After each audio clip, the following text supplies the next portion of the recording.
عملا صالحا. Alhamdulillah. Bismillahirrahmanirrahim. Assalamualaikum warahmatullahi taala wabarakatuh.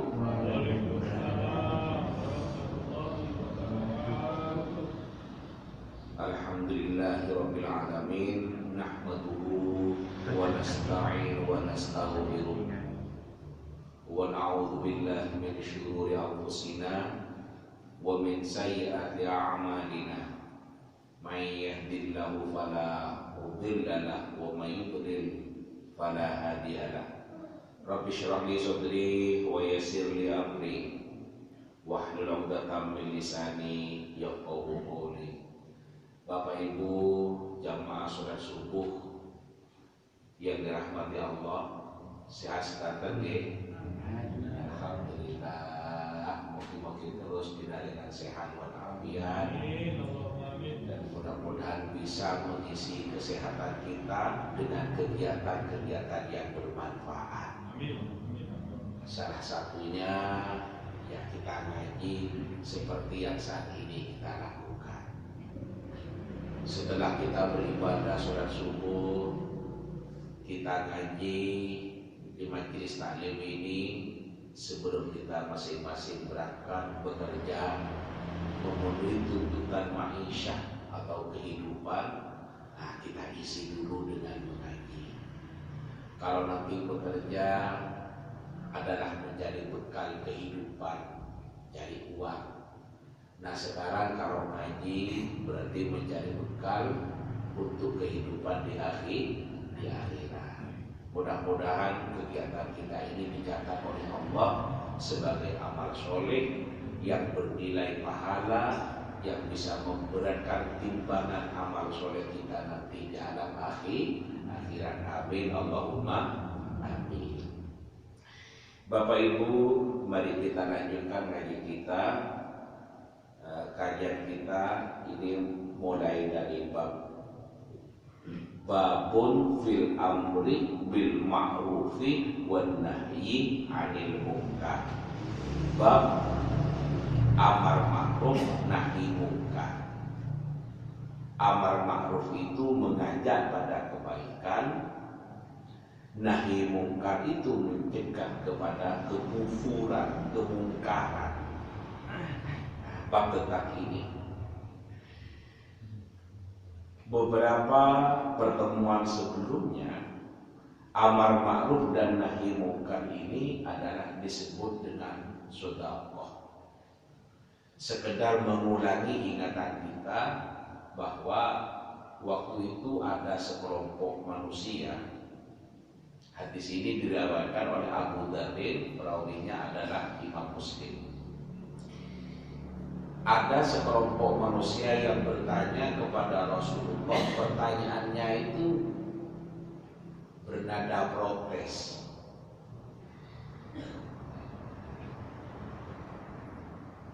Sekelompok manusia mengatakan begini, ya Rasul, orang-orang kaya itu memborong pahala. Saya berpuasa, orang kaya juga bisa puasa. Saya sholat, orang kaya juga sholat. Tetapi orang kaya itu bersedekah dengan kekayaannya, saya tidak bisa bersedekah. Sehingga orang kaya itu mendapatkan pahala melebihi dari saya, ya Rasul. Karena saya adalah bukan orang kaya, orang miskin. Sholat sama-sama sholatnya, puasa sama-sama puasanya. Tetapi kelebihan orang kaya adalah karena bisa mendapatkan pahala tambahan bersedekah harta kekayaannya. Nah, kemudian dijawab oleh Rasulullah, tidak usah khawatir bahwa semua oleh Allah itu diberi kesempatan untuk mendapatkan pahala sedekah.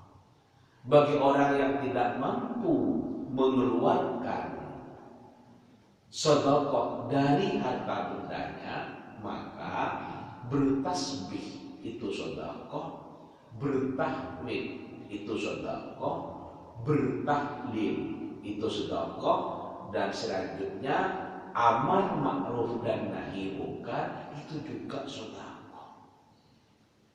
Nah, penekanan dari hadis ini adalah saya ambil yang terakhir itu tadi, bahwa beramar ma'ruf dan nahi munkar atau mengajak pada kebaikan dan mencegah kepada kemungkaran di hadapan Allah itu juga bernilai sedekah. Contoh, kita ngajak untuk di pagi hari agar bersama-sama datang berjamaah ke Masjid Al-Istiqlal. Ini kan ngajak kebaikan. Ini dapat pahala. Pahala karena amar ma'ruf, ngajak pada kebaikan. Pahala juga karena amar ma'ruf itu bernilai sedekah. Nah, kemudian setelah berjamaah di sini, sebelum jamaah dimulai, MC mengatakan bahwa pagi ini kita akan menyelesaikan majelis taklim. Bagi yang tidak ada kesibukan, yang sedang sehat, monggo bersama-sama ngaji, karena pagi ini ada acara majelis taklim. Ini kan ngajak, memberikan informasi, memberikan pengumuman, isinya adalah mengajak pada kebaikan. Itu juga bermakna sedekah di hadapan Allah, karena mengajak kepada kebaikan. Wan nahyi 'anil munkar, dan juga mencegah kepada perbuatan keburukan. Kita cegah teman kita yang berbuat negatif, yang berbuat salah, itu juga termasuk sedekah. Nah, bab kita ini hari ini adalah tentang al-amru bil ma'rufi wan nahyu 'anil munkar. Bab tentang amar ma'ruf nahi munkar. Oke. Monggo kita lanjutkan. Bismillahirrahmanirrahim. An Abi Sa'id Al-Khudri radhiyallahu anhu qala. Dari Abi Sa'id Al-Khudri, semoga Allah ridha kepadanya, qala, beliau berkata, sami'tu Rasulullah sallallahu alaihi wasallam yaqul. Kata Sa'id Al-Khudri ini, aku mendengar Rasulullah sallallahu alaihi wasallam bersabda. Apa sabdanya Rasulullah itu? Beliau melanjutkan, man ra'a minkum munkaron falyughayyirhu biyadihi. Man, barang siapa ra'a, melihat, minkum, di antara kamu sekalian, mungkaron, perbuatan mungkar, falyughayyirhu, maka hendaklah mengubah, biyadihi, dengan tangannya. Saya ulangi, man ra'a minkum munkaron falyughayyirhu biyadihi. Barang siapa yang melihat kemungkaran di antara kamu sekalian, maka hendaklah kamu ubah kemungkaran itu dengan tangannya.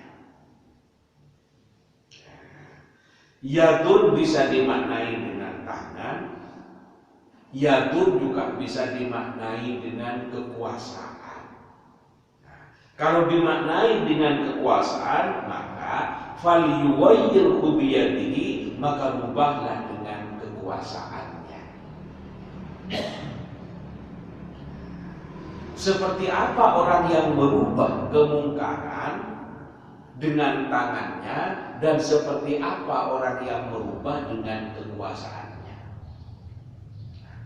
Misalnya, saya menjadi kepala sekolah, maka posisi saya sebagai sekolah dijadikan alat untuk merubah kemungkaran itu dengan kebaikan. Saya gunakan bahwa anak-anak tidak boleh bawa HP, karena bawa HP cenderung digunakan kepada hal yang maksiat. misalnya. Maka larangan yang dikeluarkan oleh kepala sekolah ini berarti merubah kemungkaran dengan kekuasaannya. Nah, misalnya seorang wali kota memberikan aturan bahwa toko-toko dilarang menjual miras. Nah, Pak Wali Kotanya habis mengeluarkan itu. Tapi dengan kebijakan yang seperti itu, yang mengajak kepada kemungkaran, yang mengajak kepada kebaikan dan mengajak untuk mencegah kemungkaran, itu adalah apa?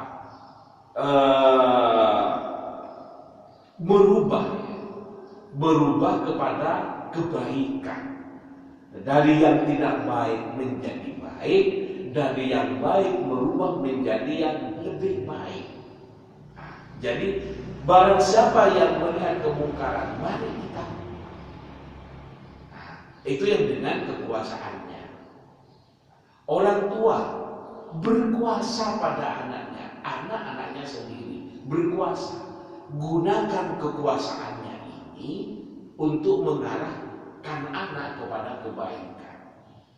Nah, itu kekuasaannya. Presiden juga demikian. Gubernur, menteri, buat aturan. Itu yang mencegah kemungkaran, yang mengajak kepada kebaikan. Dulu pernah saya melihat dan membaca kebijakan Menteri Energi dan Pertambangan.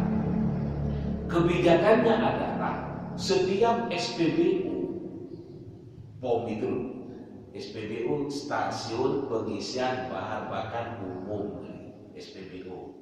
Nah, kita menyebut POM. Nah, lebih ke POM bensin.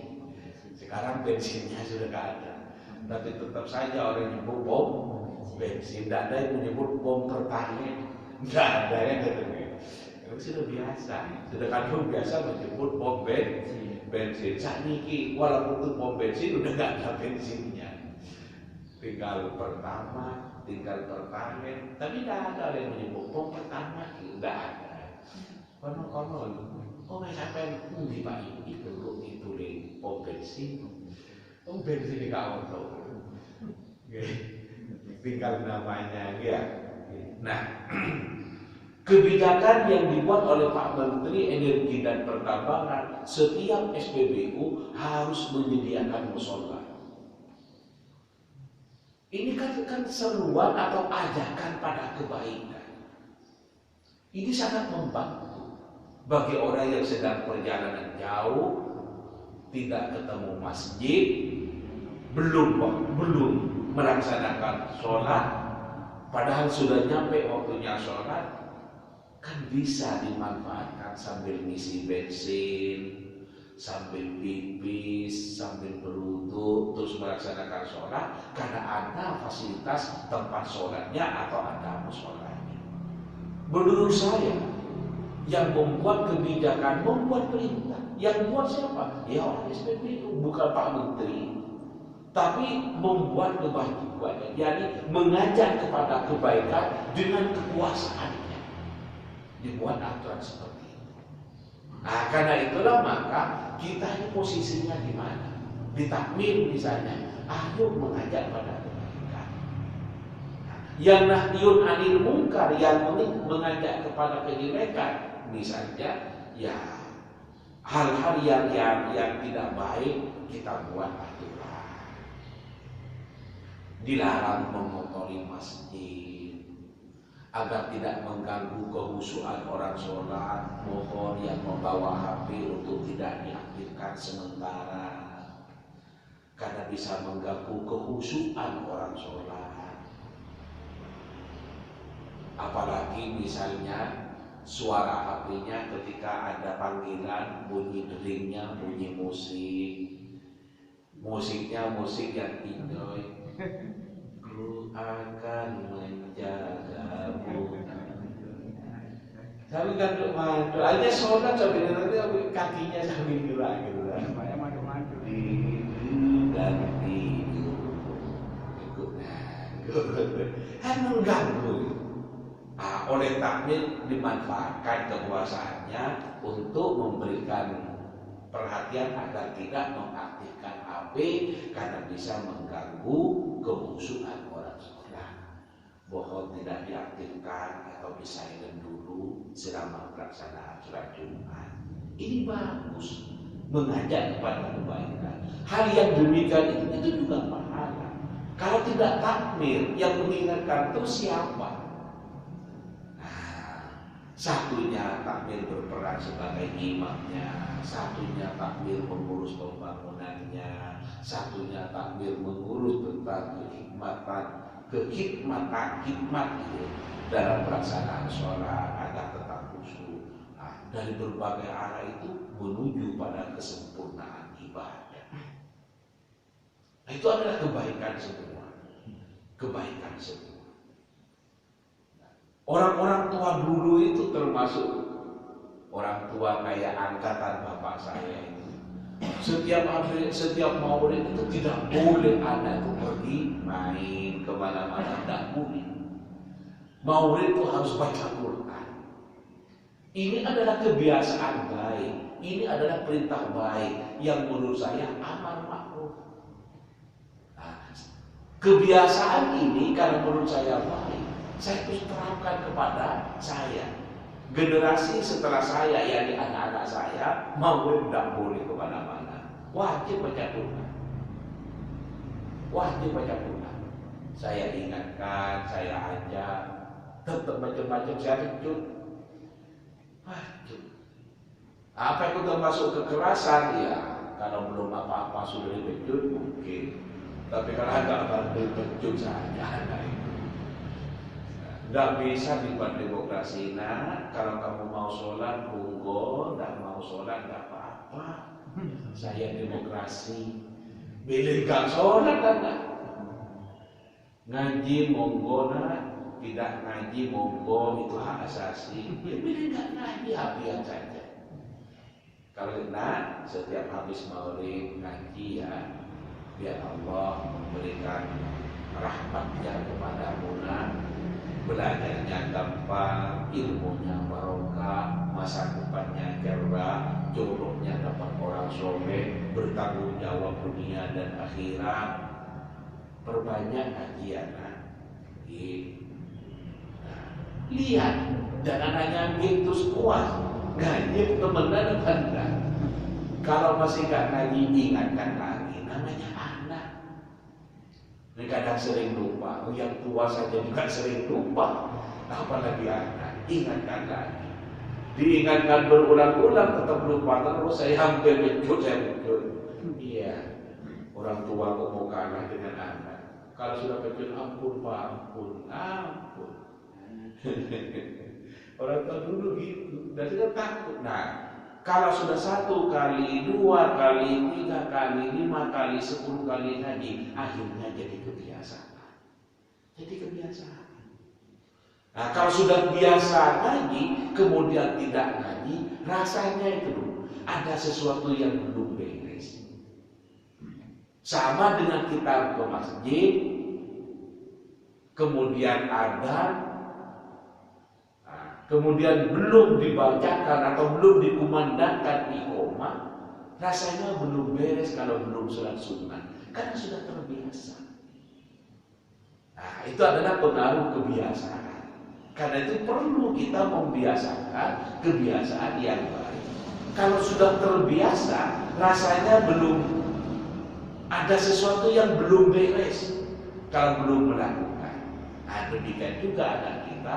Kalau sudah terbiasa setiap maulid ngaji, terus tidak ngaji, kadang ada sesuatu yang belum beres, belum selesai. Sama juga dengan kebiasaan kurang bagus, setiap subuh, habis sholat subuh terus tidur lagi, kemudian tidak tidur. Rasanya bagaimana berat untuk tidak tidur, karena kebiasaannya oleh sebab itu, buat kebiasaan yang bagus. Habis maulid, ayo ngaji, biasakan habis maulid. Habis subuh, tidak baik orang tidur habis subuh. Kalau menurut kesehatan itu tidak sehat, tidak baik. Kalau menurut agama juga demikian. Rezekinya tidak lancar. Orang yang suka tidur subuh. Nah, kalau mau tidur silakan nanti siang. Habis sholat duhur jam 1 tidak apa-apa. Tapi jangan tidur pagi. Ini kan sebuah seruan pada kebaikan. Nah, kalau mengajak anak ternyata bandel, kemudian kita mencuti bukan seperti Pak Muramil menghadapi maling, bukan. Mencuti dalam arti membangun kesadarannya. Tentu mencut bukan yang membahayakan, baik dari ukuran kekuatannya maupun daerah yang dibentuk. Misalnya dibentuk betisnya, tidak mungkin kepala, tidak membahayakan.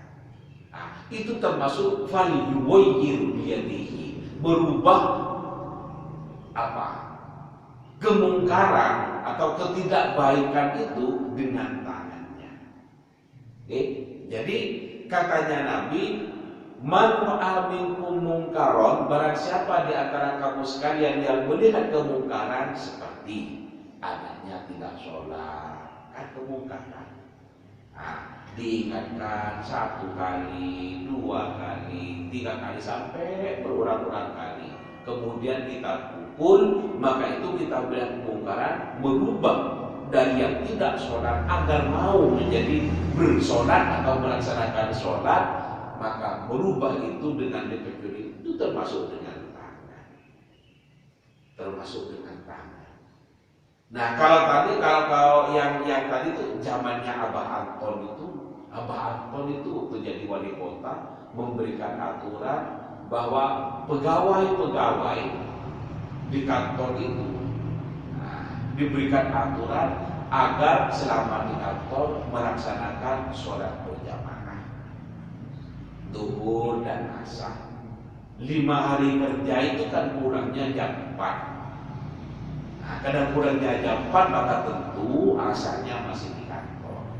Nah, peraturan seperti ini terlepas dilaksanakan atau tidak oleh staf-stafnya, oleh karyawannya, oleh pegawainya, tetapi mengeluarkan kebijakan atau aturan seperti ini namanya mengajak kepada kebaikan biyadihi dengan kekuasaannya.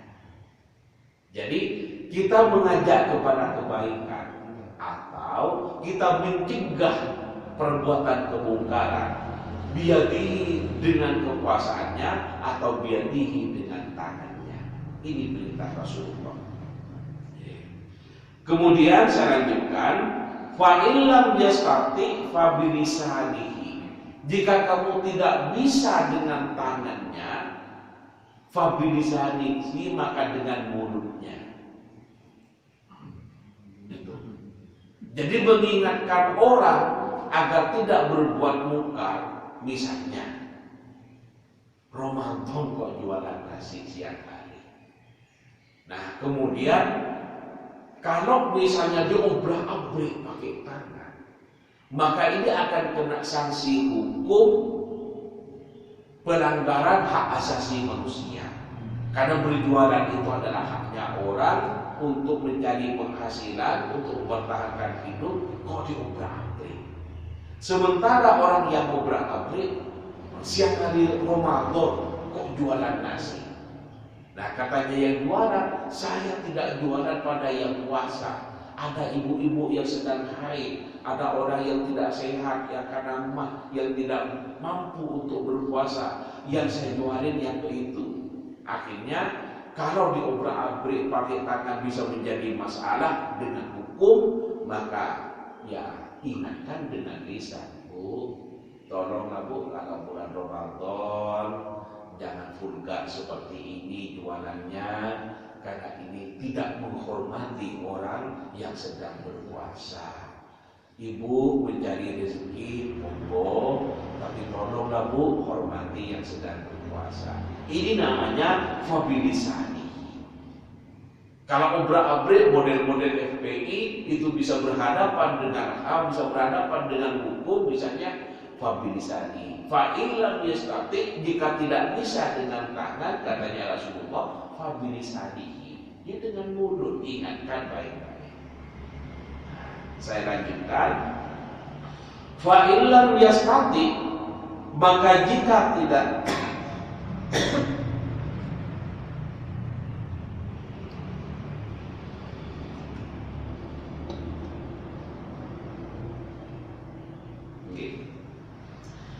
fa illam yastati fa biqalbihi,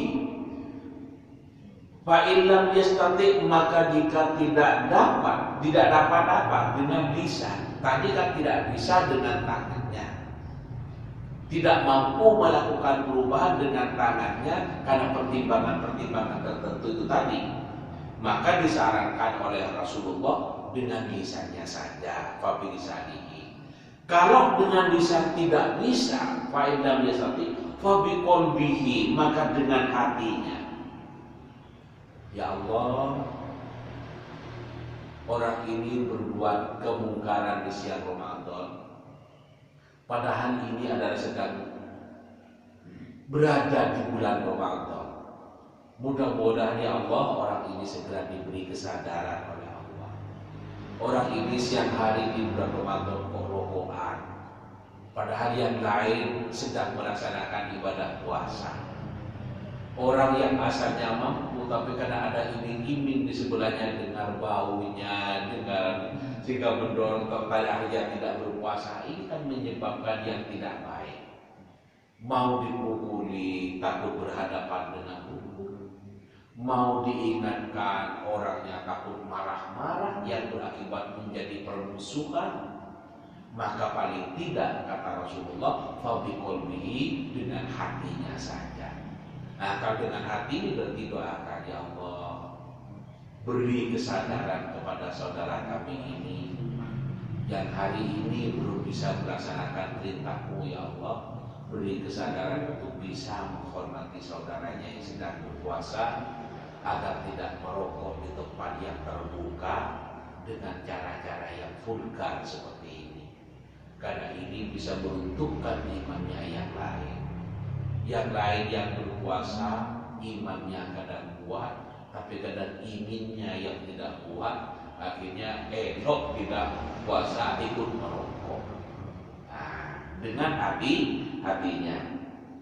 Wadzalika ad'aful iman, dan yang demikian itu selemah-lemahnya iman. Nah, artinya orang yang melihat kemungkaran hanya berubah dengan doa, itu adalah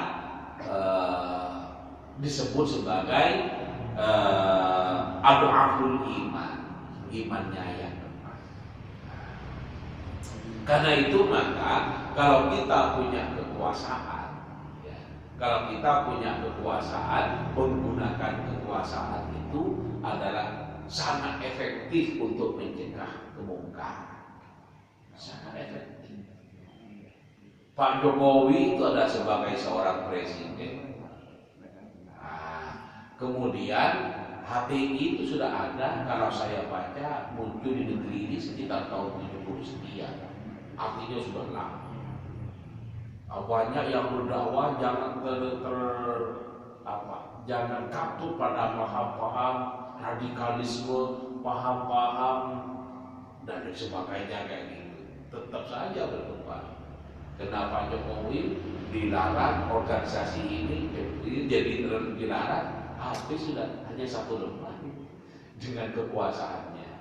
Jadi merubah apa itu dengan kekuasaan itu adalah sangat terasa manfaatnya. Ini yang saya maksudkan adalah merubah sesuatu, bukan berarti FPI itu bukan.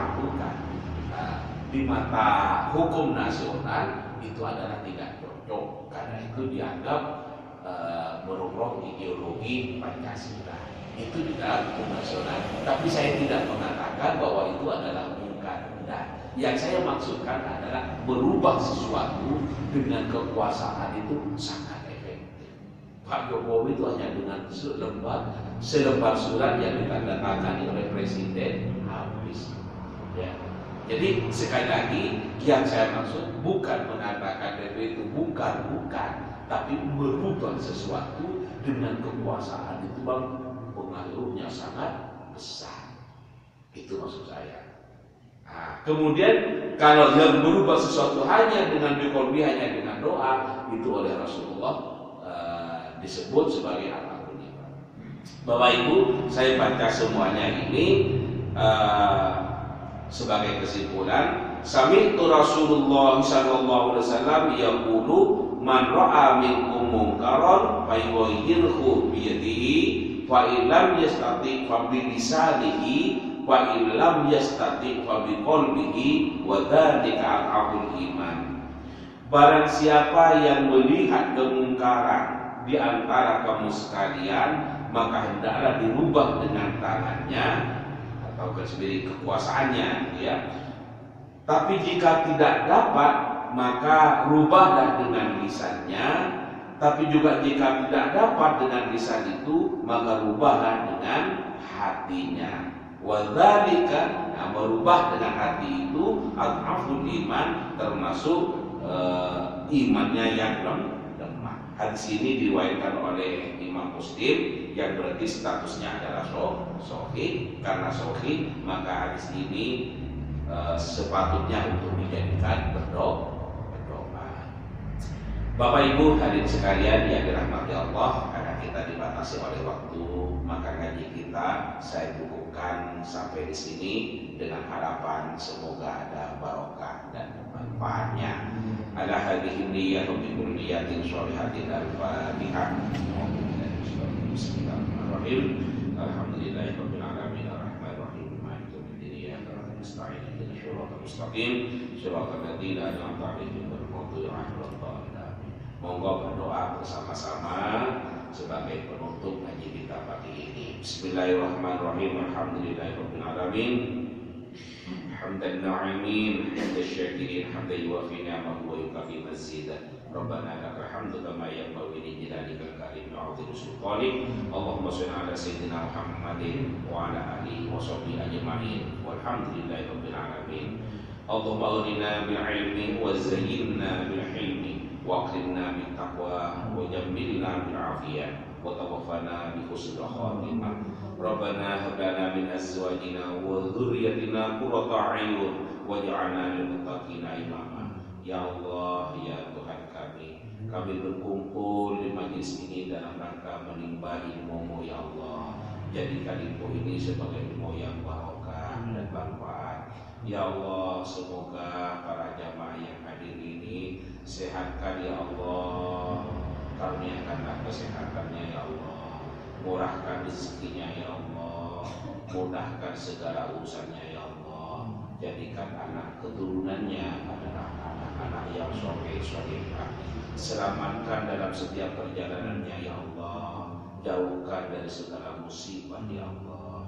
Ampuni dosa-dosanya, ya Allah. Ya Rahman, ya Rahim. Berikan kekuatan lahir batin pada kami dan seluruh jamaah ini, ya Allah, untuk bisa mencari rezeki dan untuk bisa beribadah kepada Engkau, ya Allah. Jika kami sudah sampai pada waktunya Engkau panggil, maka matikan kami dalam keadaan husnul khatimah, ya Allah. Rabbana atina fid dunya hasanah wa fil akhirati hasanah wa qina adzabannar. Subhana rabbika rabbil izzati amma yasifun. Wassalamu ala mursalin walhamdulillahi rabbil alamin. Amin. Al-Fatihah.